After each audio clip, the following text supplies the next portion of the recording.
Good afternoon and welcome to the Bellefleur Tire Shop Grand Falls Rapids pregame show. It's a beautiful sunny Sunday afternoon here at the E&P Seneschal Center, where the Campbellton Tigers have made the trek up the highway to face off against the Grand Falls Rapids for the second last time this season. The next time that the Campbellton Tigers are here is going to be on February the 17th. That is a Monday game for Family Day. It is going to be an extremely tight game today, I would expect. Probably some physicality with that division rival game, and not as bad as the Miramichi game, I would expect, but it's still going to be something nonetheless. So before we get into the talk about what this game is going to be, this is exciting. It's a game where again, the Rapids have a chance to play spoiler and help out the other teams in the division. So the Campbellton Tigers coming off of a shootout loss to the Miramichi Timberwolves last night, 3-2. And it was a very tight game if you were watching that. Campbellton almost came away with the win. There were so many times there where you thought that they were going to outlast Miramichi, especially in that overtime period. It was fantastic. And it was a very dramatic finish for those who were watching that game. Miramichi, no shortage of experts in the shootout this season, but Campbellton is looking to come in and fight with a vengeance. Grand Falls, on the other hand, looking to avenge the loss to the Miramichi Timberwolves on Friday night, a game obviously that was not their finest, but was still not their worst game played this season. And they are looking to get back not only just into the win column, but possibly spoil some points for the Tigers as well. Now, we were talking on the post-game how the double-edged sword method kind of failed, but I want to talk a little bit more about that because it kind of did, but also kind of didn't. Reason I say that is because the West Kent Steamers ended up winning. The Miramichi Timberwolves ended up winning. They got the 2 points, so they were tied, and Campbellton ended up getting the extra point. So now they only sit 3 points behind them. Now, we found out yesterday afternoon that the Miramichi Timberwolves, they were having 2 points taken away. They were forfeiting their game against the Edmundston Blizzard on January 17th for playing with a suspended player, is what the league alleges in the statement here.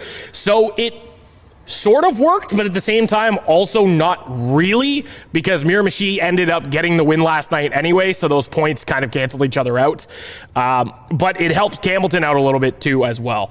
Now, the thing is for Grand Falls, they have another opportunity once again to use that double-edged sword, because you can now stab Campbellton in the back, but you can also help West Kent out, getting even further ahead of Miramichi if they end up winning this, or rather if they end up winning against the Edmundston Blizzard next Friday. Miramichi's done for the weekend. West Kent's done for the weekend, so that's going to be it. This is really just to help, in a way, almost help Miramichi keep Campbellton off the board, but at the same time, this is one that Grand Falls is going to want to win too, because, again, these two teams, when they've played each other this season, it has not been the most even matchup. Miramichi obviously has the upper hand in the season series as well, but Grand Falls is looking to obviously avenge that and turn the tides a little bit. I think that's what the hashtag is going to be for next season. I think is going to be a really fun one. Hashtag turn the tides. Grand Falls obviously sitting at the second last spot in the East Lake North Division, just ahead of the Fredericton Red Wings by 5 points, 10-25, 2-6 on the season. The Campbellton Tigers, on the other hand, 22-16, 4-2. In that fourth and final divisional playoff spot. It is quite the difference. The Grand Falls Rapids hold 136 goals for and 185 goals against. Obviously with that 5 goals against the Miramichi Timberwolves. And the Campbellton Tigers, on the other hand, drawing almost even, 162 goals for and 163 goals against. But where this is really going to come into play is the special teams, because both teams have really struggled on the power play. We're talking like a 0.7% difference between the two. Grand Falls obviously sitting 6th place in power play percentage and at 16.2, and the Campbellton Tigers sitting at 5th place at 16.9%. Now, It's no secret we've been talking about the power play, how the Rapids don't really have a power play quarterback this season. I think that's going to be something that when we do the final game of the season, we're also going to be doing some off-season content. We'll do the Rapids wish list as well for what they need for the off-season and going into the preseason coming up in September. We're going to talk a lot more about that, but for right now, this again just constantly remains an issue where they have sometimes a ton of power play opportunities and they just cannot convert any time that they get a power play. Really, they've had 173 power play opportunities on the season and only scored 28 power play goals. That just shows you how much they've struggled this year. But then again, you look at the entire division really, and it hasn't really had a lot of success on the power play.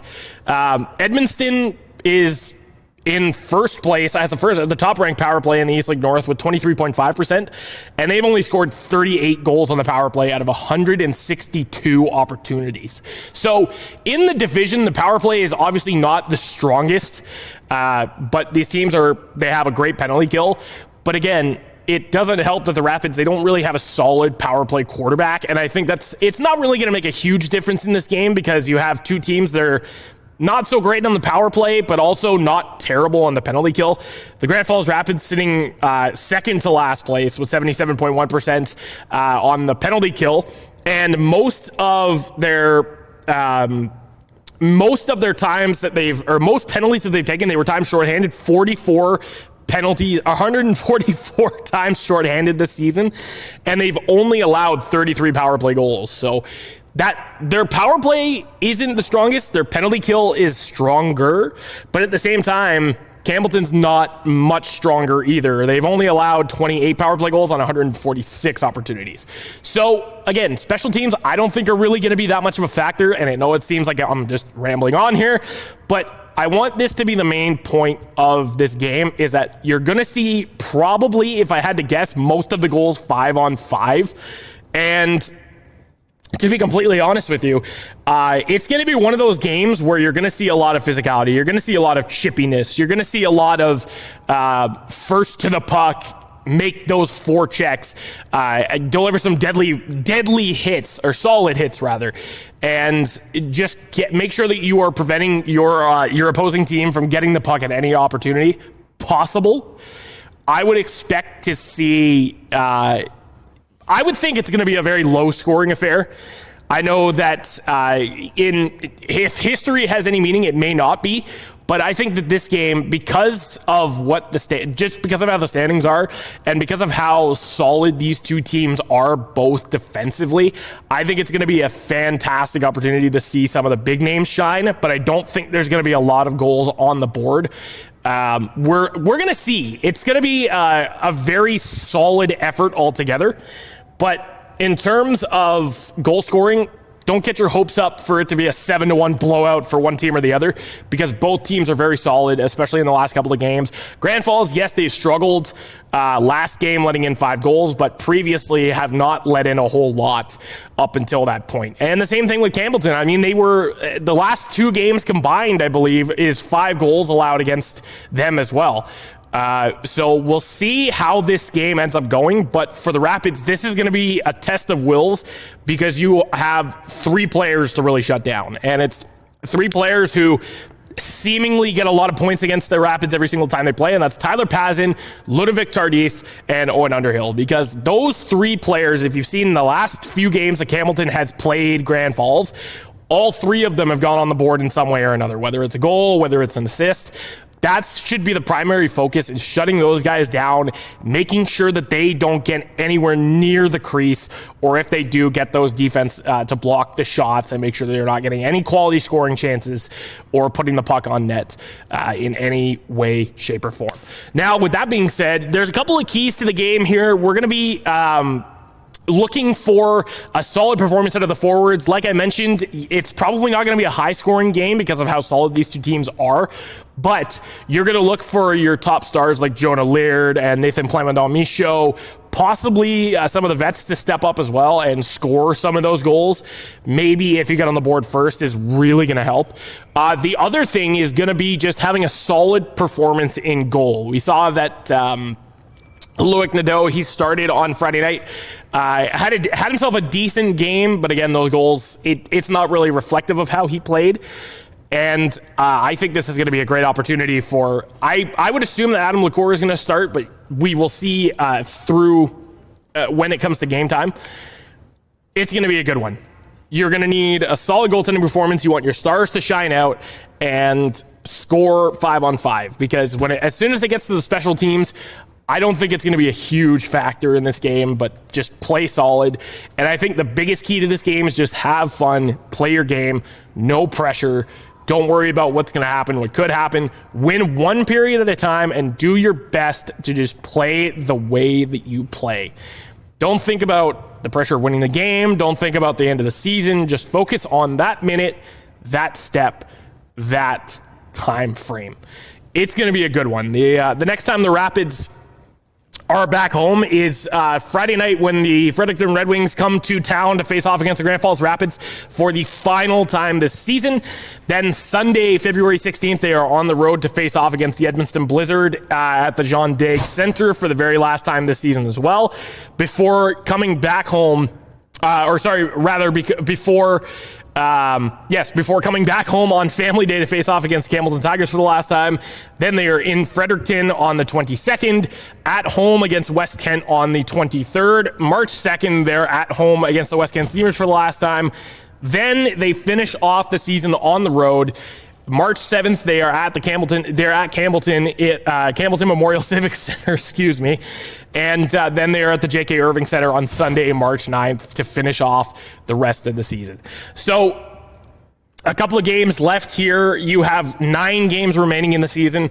There's still a lot to be excited for, even though it's going to be a little bit different now. But it is going to be very exciting to watch, and there's a lot of still a lot of left to prove for this core. You're going to start to see a lot of what this Rapids core is going to look like for next season. And like I mentioned going into the last game, this is where the team is really going to start to take shape, because once your vets move on, right, you've got guys like Matthew Martell, Will Morrison, Nick Brennan, Cole McWilliam. They're all aging out, and we are losing quite a bit of them. But you have guys like Jonah Leard, Patrick Baxter, Nathan Plamondon-Michaud, Raphael Michaud, who's going to be back next season. You've got a good, established, solid core here, so you're not losing everybody. And this is a good building block to start off. Plus, you never know. Maybe there's going to be some moves in the offseason as well. But this is where you're really going to start to see the core of the team take shape for the upcoming season. And it's going to be very exciting. I know that I'm excited to see how the rest of the season goes. I know a lot of people in attendance who I've been talking to are really excited to see how this team is going to fare in the offseason and coming up for next season. But until then, the focus is going to be on the rest of the year, how these guys do, and just watching some good quality, fantastic hockey like we're going to see in these next few games. It's always a good time when Campbellton comes to town. These two teams are division rivals. They have been since Grand Falls came into the league in 2018-19, and every single time that they've played, it's always a good show one way or another. It's going to be incredibly physical. I don't think it's going to be a very high-scoring game, but I could be wrong. And it's going to be very enjoyable, to say the very least. So get your tickets. Watch the game on Flow Hockey if you're not able to be here this afternoon. And we will see you here back in the lobby for the Grand Falls Rapids post-game show directly after the game.